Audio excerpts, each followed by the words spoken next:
정말 저명한 몬테소리 유치원에서 10여 년을 근무하시고 아이 둘 다 몬테소리 교육으로 철저하게 문제로 키우신 우리 원장맘이 알려주는 몬테소리 유치원 오해와 진실을 오늘 낱낱이 파헤쳐 드립니다.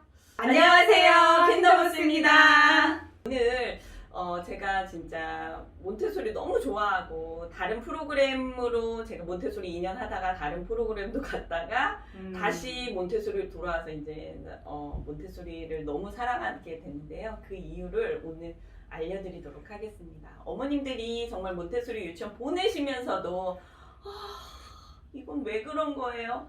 이렇다던데 진짜예요? 맞아요? 하는 것들 제가 10년 동안의 그 질문들 오늘 싹 다 파헤쳐 드리도록 하겠습니다. 네, 그러면 제 개인적인 질문. 네. 이거는 제가 이제 수녀원에서 근무를 했을 때 대부분의 어머님들이 수녀님들이 하시는 유치원은 몬테소리 유치원이다. 아니면 몬테소리 유치원은 수녀님이 원장이시다라는 얘기를 많이 하셨어요. 그렇게 생각도 하셨고. 그래서 그렇게 생각하시게 된 이유가 그 오해가 왜 생겼을까요? 저희 아들, 딸 다 다닌 유치원도 네, 네. 부속이라고 네, 해야죠. 네, 맞아요. 네, 그 이유는 정말 환경이 너무 진짜 몬테소리와 적합한 환경이에요. 산을 끼고 있다든지 넓은 자연과 함께 자연을 탐구할 수 있고, 몬테소리가 교구만 생각을 하시는데 교구가 다가 아니라 정말 자연에서 마음껏 탐색하고 이런 활동을 굉장히 강조하셨던 거거든요. 그리고 혼자 할 수 있도록 도와주세요라는 철학을 가지고 있어요. 이거는 정말 진짜 진리거든요. 특히나 영유아기, 우리 아이들이 지금 유치원 시기까지의 이뤄야 할 목표예요. 선택해서 혼자 해내는 힘을 기르는 게 유아기의 정말 큰 목표라고 생각하거든요. 그래서 성인이 해야 될 일들은 뭐라고 했나요? 성인은 단순히 할 일이 없다. 환경만 제공하려고 된다. 네. 거기 안에서 배우는 것들은 다 아이가 스스로 한다라고 이야기해요. 그래서 저도 이거 너무 환경을 어떻게 제공해 주라는 거야. 이거 되게 고민이 많았는데 이게 정말 경력이 쌓이고 정말 여러 번 네, 그리고 아이들을 여러 번 만나고 몬테소리를 해야 그 철학이 정말 무르익는다라는 거죠. 네, 맞아요. 그리고 수녀님들은 대부분 깔끔하고 네, 아름답고 신비적인 걸 좋아하시죠. 네, 그렇기 때문에 몬테소리는 아이들한테 정말 깨끗하고 아름답고 정말 좋은 재료로 된 것들만 제공하거든요. 맞아요. 그래서 사기 구슬, 네. 아주 그냥 집에 가져가고 싶은 그 유리잔, 그리고 외국 여행 갔다 오시면 수녀님들도 진짜 정말 이쁜 것들 그냥 목주알 너무 많이 사오셨죠. 그런 것들을 아이들한테 주고 싶으셔가지고 맞아요. 그랬던 거예요. 그 몬테소리가 것 같아요. 우리 원장 선생님은 몬테소리가 처음에 들어왔을 때 너무 비싸서 네. 사립유치원 원장님들은 그 교구를 살 수가 없었다는 말씀을 하셨는데 아니에요.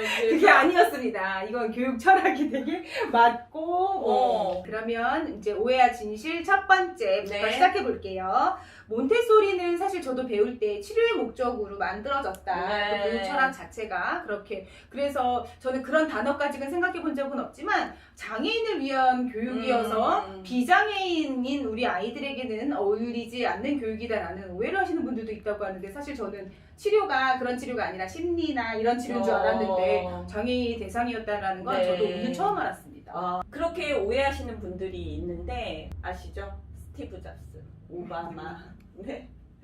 다 몬테소리 유치원 출신들입니다. 네. 세계를 뒤흔드는 사람들은 몬테소리 유치원에 다녔다고 하고 몬테소리 유치원에서 내가 모든 걸 배웠다고 이야기할 정도로 몬테소리는 그 아이가 성장하는데 가장 기초 걸음을 걸을 수 있는 네, 진짜 발판을 마련해주는 그런 훌륭한 교육이기 때문에 장애인을 위한 치료 목적의 교구가 아님을 말씀드리고 싶습니다. 그러면 몬테소리 유치원에 저는 처음 경험했던 게 교생 실습을 4학년 때 나갔을 때였어요. 사실 이제 한 달 동안 정말 얼레벌레 모르는 시기이기도 했고 저는 학사 논문을 몬테소리하고 레조 에밀리아를 비교하는 걸 썼었거든요.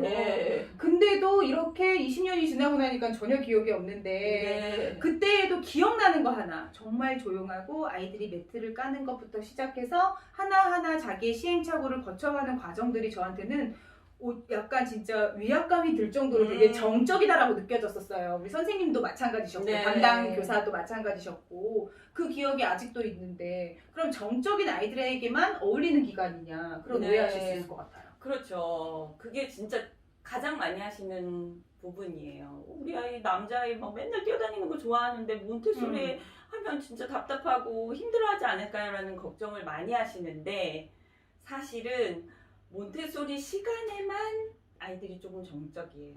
왜냐하면 뭐 우리도 뭐에 집중할 때 어떤가요? 네, 몰입을 해서. 네, 집중해서 그거를 진짜 7살 정도의 아이들은 막 40분, 50분씩 한 교구를 집중해서 하거든요. 네, 맞아요. 네, 정말 그거를 인상깊었어요. 어머님들이 잘못 보시면 어머 쟤네 말도 못하게 하나 봐.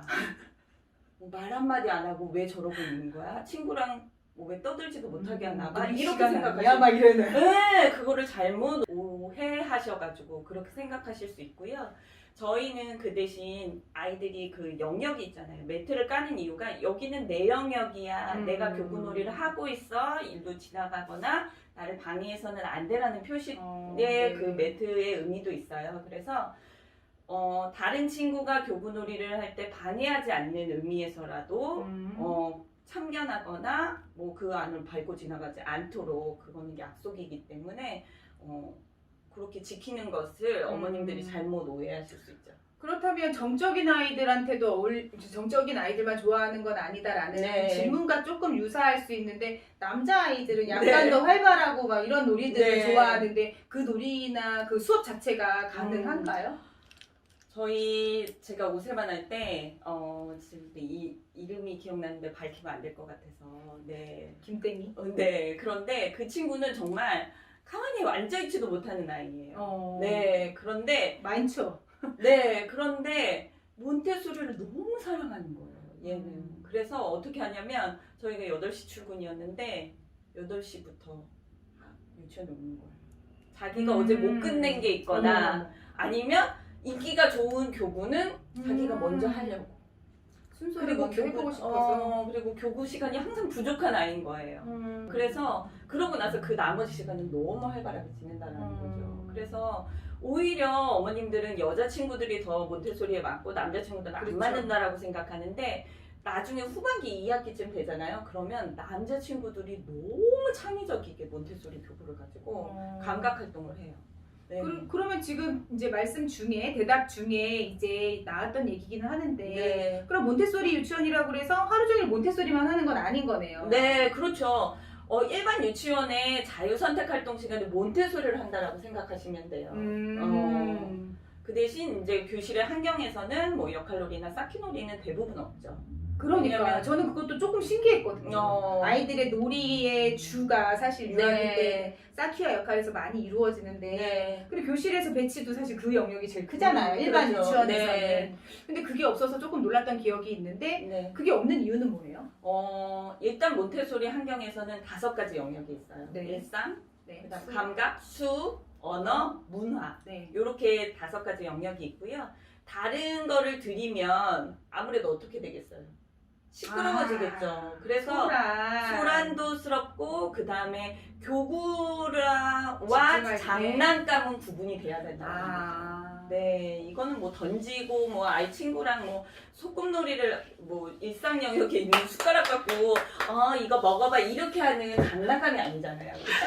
그렇죠? 엄청 많아요. 와, 5세 때. 그렇게 해서 잘못된 몬테소리 유치원의 몬테소리라고 해놓은 유치원 중에서 엄청 많아요. 역할이랑 쌓기가 들어가 있는 그렇죠, 유치원은 아니라는 거예요. 그냥 말만 몬테소리 한다는 거지. 그러면 어떻게 그냥 그렇게 애들이 소꿉놀이 하는 거예요. 그렇기 때문에 그거는 구분이 돼 있고 그 대신 그 아이들의 사회성 그 상호작용도 굉장히 중요하기 때문에 그런 것들은 대부분 유의실이나 그다음에 놀이실 같은 곳에 따로 배치를 해둬서 그런 그 상호작용이 부족하지 않도록 또 환경이 제공이 되죠. 그러면 이제 몬테소리 시간이랑 몬테소리 수업을 하는 시간, 대소집단 활동 시간, 네. 놀이 시간 이렇게 조금 그러니까 시간의 배치 교과적 운영이 좀 다르다는 거죠. 일반 유치원의 자유선택활동 시간에 몬테소리 몬테소리고. 교구를 하는 거고요. 역할과 네, 블록은 그런 것들은 이제 따로 다른- 놀이 시간을 배치를 하고 네. 그 다음에 이제 몬테소리 유치원에 하루 종일 몬테소리를 하는 것이 아니라 네. 가장 중요하게 여기는 건 몬테소리 교구 활동이 좀 소근육에 치중이 되어 있잖아요. 네, 네, 네. 뭐 옮긴다든지 네, 뭐 맞아요. 이런 활동으로 되어 있기 때문에 그 시간 이외의 시간은 대근육 활동을 하게 되어 있어요. 그래서 오히려 시간은 대근육 활동을 더 많이 배치하라고 하시거든요. 네, 그 정도로 아이들이 움직임을 강조하는 게 이제 몬테소리 활동이라고 보시면 돼요. 그러면 이제 처음에 철학말 할 때도 우리가 이제 얘기를 했지만 네. 몬테소리에서 가장 기본이 되는 게 개별화 교육이다. 이 네. 아이가 시행착오를, 그러니까 활동을 하면서 또 틀린 걸 수정하거나 혹은 뭐 이렇게 되려면은 이제 내 영역을 침범하지 않고 그런 말을 통해서 철학이 개별화 교육이 정말 강점이다라는 걸 느낄 수가 있는데 20명이 넘는 아이들이 혹은 옛날에는 더 많았잖아요. 네. 사실 30명까지도 뭐 있었는데 한 교실에서 그런 아이들에게 개별화 교육이 사실상 많이 어렵지 않나요? 그래서 저는 가장 좋은 유치원은 아이들을 개인적으로 만나려고 하는 유치원이 가장 좋은 유치원인 것 같아요. 1등으로 뽑으라면 정말로 개별적으로 만나려고 하는 노력을 하는 유치원, 노력을 하는 선생님 정말 훌륭하다라는 생각을 하는데 몬테소리 자체는 대집단으로 교구를 소개하지 않아요. 아이마다 발달 상황이 굉장히 많이 다 틀리잖아요. 그렇죠. 특히나 어린 연령 같은 경우에는 1을 하는 친구도 있지만 100까지 하는 친구도 있고 그렇고 그 발달 수준에 따라서 하고 싶은 것도 굉장히 많이 틀려요. 관심 있는 것도 틀리기 때문에 아이가 선택한 교구를 가지고 와서 있으면 선생님이 그 아이만을 위해서 그 교구를 소개를 시켜줘요. 만약에 그 교구를 만약에 3명이 원했잖아요. 그날 3번 하시는 거예요. 정말 훌륭하지 않아요?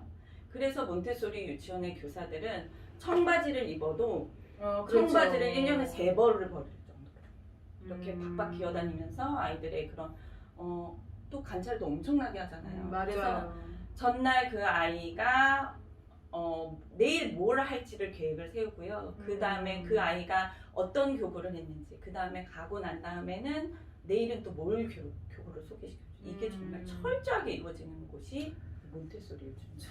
그러면 이런 철저하게 몬테소리가 이루어지는 유치원인지는 사실 부모님들이 알기 있을까 하는 개인적인 궁금증이 갑자기 드네요. 근데 자신이 있으면 오픈하게 되어 있잖아요. 그렇죠. 몬테소리 유치원에 뭐 진짜 자유선택 활동 시간에 오픈도 했었어요. 저희는 일반 어머님들한테. 그래서 이제 예약하신 분들이 오셔서 그렇죠. 참관하실 수 있도록.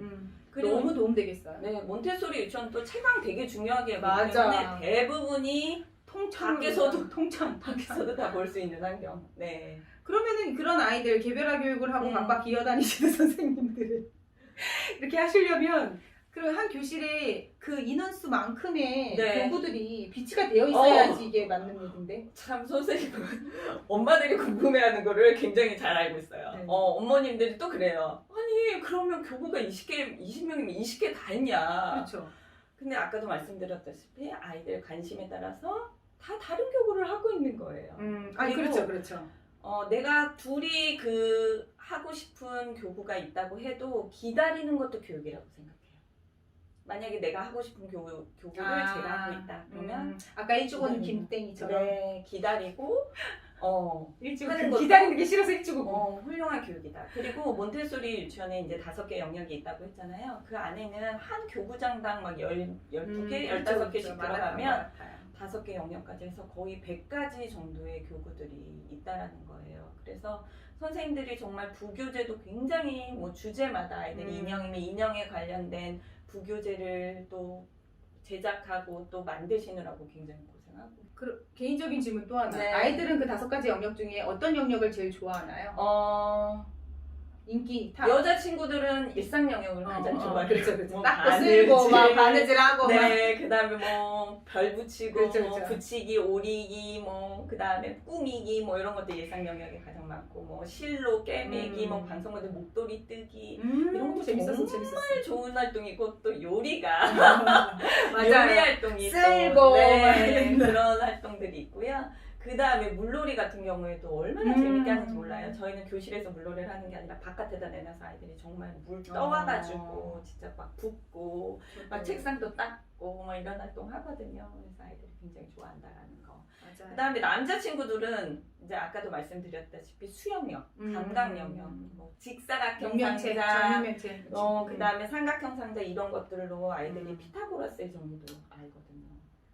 그런데 이렇게 몬테소리 교구에서 조금 몬테소리 네. 프로그램을 할 때 제가 실습생 때에는 유아기에는 아이들이 이제 생각이 창의적이어야 되고 호기심이 많아야 되고 뭔가 자꾸 다 새로운 생각을 할 수 있는 아이로 발달 과정이 이렇게 교육 과정이 그거에 맞추어서 진행이 되어야 된다고 배우고 나서 네. 몬테소리 유치원으로 실습을 갔는데 아이들이 매트 까는 것부터 수막대 이렇게 하나씩 놓을 때 제가 도와주려고 옆에다 놨다가 저를 이상한 눈으로 이렇게 한번 쳐다보고 제가 쫄아서 다시 눕고 이렇게 했던 경험이 있었는데 그건 너무 좀 제가 그때 생각했을 때는 창의성을 무시하고 아이의 그런 그럼 스티브 잡스 그런 거 무시했는데 그렇게 된 거예요? 그러니까요. 이제 교구를 만들 때 몬테소리 여사가 교구를 만들 때 정말 과학적으로 만들었어요. 진짜 우리가 감각에서 기초가 돼서 수로 넘어가거든요. 네. 그런 것들이 체계적으로 되어 있어요. 그래서 색과 모양도 따로따로 감각적으로 배우다가 그러다가 나중에는 색과 모양이 합쳐져서 이양식 상자, 삼양식 상자를 해요. 네, 어머님들 뭐 큐브 굉장히 좋아하시잖아요. 큐브 맞추면 막 오 맞는데 그 삼양식 상자에서 방정식이 나오는 거예요. 네, 그렇게 과학적으로 되어 있는데 그런 교구들을 마음대로 그냥 갖고 놀면 아무 의미가 없는 거예요. 그렇죠. 네. 사실 삼양식 상자 굉장히 어렵거든요. 어른들이 맞추지 못해요. 네. 선생님들도 1년은 가르쳐야지 그 다음 이 삼양식 상자 딱 해서 뚜껑이 덮이거든요. 네. 근데 아이들을 가르칠 때 그거를 순서대로 네. 1항식, 2항식, 3항식 그 다음에 방법이 있어요 또. 네. 그 윗단부터 어떻게 하는지 뚜껑을 열어서 보고 맞히는 것부터 이런 것들이 순서가 다 있고 제시 방법이 있어서 아이들이 그대로 따라 했을 때 그 교구의 목적이 달성될 수 있는 거예요. 그런데 정말로 그냥 다 섞어놓고 아무렇게나 하면 그건 교구의 의미가 없기 때문에 그렇고요. 저희도 왜 연산하면서 창의성을 기를 수 있어요? 없죠. 맞아요. 네. 그 원리를 알기 위한 방법으로. 그렇죠. 네. 그리고 창의성 교육은 이제는 다른 데서 그렇죠. 하는 거죠. 네. 개념을 창의성에서 배울 수는 없다. 그렇죠. 이런 정리가 그리고 되나요? 감각 교구만큼은 정말 하나 그 분홍탑 갖고도 100가지로 만들 수 있어요. 네. 훌륭한 교사들은 그 100가지를 연구하거든요. 이렇게도 해볼 수 있잖아요. 저렇게도 해볼 수 있잖아요. 큰 것부터 작은 것부터 놓는 것뿐만이 아니라 모서리에 붙여서 1cm씩 차이 나는 것도 있고 그 다음에 갈색 계단과 조합해서 에펠탑을 쌓는 친구들도 있고요. 그 다음에 막 높이 쌓아서 자기 키만큼 재보는 친구들도 있고요. 정말 100가지도 넘는 활동들이 이루어질 수 있거든요. 그래서 몬테소리라고 해서 딱 정해진 대로만 하는 것이 아니라 창의성을 개발할 수도 있고 또 친구랑 합동으로 할 수도 있는 거고 그렇죠. 있고 그 다음에 소그룹으로 대그룹으로도 할 수 있는 활동들이 있다라는 거. 얘기를 들으면서 우리 이제 큰아이 초등학교 네. 2학년 때 수학학원을 결정하는데 거기에서 몬테소리 교구로 수를 한다는 어, 거예요. 네. 너무 좋아서 보냈는데 그 선생님들은 멀쩡하게 제대로 하셨을까 하는 갑자기 그런 오해와 지식을 가지고 싶은. 그러니까요. 네, 단순히 정말 거예요. 그냥 이게 쉽사리 그냥 교구를 음. 사용한다 그래서 몬테소리 프로그램이 아니구나 이런 생각을 하게 됩니다. 저도 첫 해 때 가르쳤던 아이들한테 진심으로 사과하고 싶대요. 저희 3년까지는 사과하기로 해요. 미안합니다. 3년까지는 제가 뭣도 모르고 키웠습니다. 그러니까요. 네, 맞아요. 그 이후에 배웠던 애들은 조금 나았을 것 같아요. 네. 마지막으로 이제 이 영상을 보시면서 많은 분들이 느끼셨을 것 같아요. 몬테소리 네. 교구가 몬테소리 유치원이 없으면 집에서 키우겠다. 이런 분들께 마지막으로 한 말씀 해주셔야 될 것 같은데요. 다른 유치원 다 엉망이다 이런 거 아니잖아요. 그렇죠. 네. 한 말씀 해주신다면? 모든 유치원이 다 의미가 있어요. 정말로 그 아이들이 다녀서 즐겁고 행복해요. 그런데 이제 몬테소리를 키우면 뭐가 다른지는 어머님들이 너무 잘하세요. 음. 요즘 너무 미디어들 잘 돼 있고 유튜브들 너무 그렇죠. 잘 보셔서 이렇게 키우면 정말 훌륭하게 자랄 수 음. 있다라는 거 확신 가지시고요. 그 대신 아이의 성향은 또 고려를 하셔야 돼요. 정적이고 뭐 그 차이가 아니라 아이가 정말로 뭐 과학적인 부분이나 뭐 자연에 관심이 많은 유치원이면 그 비중이 더 큰 유치원을 선택하시는 게 맞고요. 그 다음에 이제 첫 기간을 선택하실 때 우리 아이들이 좀 혼자 독립하고 또 스스로 할 수 있는 일들을 좀 더 키웠으면 좋겠다 자신감을 갖고 하는 거에 또 초점을 맞추시면 몬테소리 유치원을 보내시면 좋을 것 같아요. 네. 몬테소리 유치원 정말 좋은 프로그램이고 정말 이렇게 정말 깊이 있게 좀 이야기를 들은 시간이었어요. 그래서 어머님들께서 어느 유치원에 보내시던 교육관을 선택하시던지 간에 그래도 몬테소리 유치원이라고 하는 곳에 대한 오해는 풀고 진실을 알고 가셨으면 좋겠습니다. 네, 보내시려고 하시는 어머님들, 그 다음에 이미 등록을 하신 어머님들한테 도움이 되셨을 거라고 생각합니다. 몬테소리 유치원 다닌 친구들 초등학교 가서 진짜 수학에서 꽃 피웁니다. 네, 확신합니다. 네, 제가 보내보니까 알겠더라고요. 네, 네, 오늘 영상 도움되셨으면 좋겠습니다. 구독과 좋아요 부탁드려요.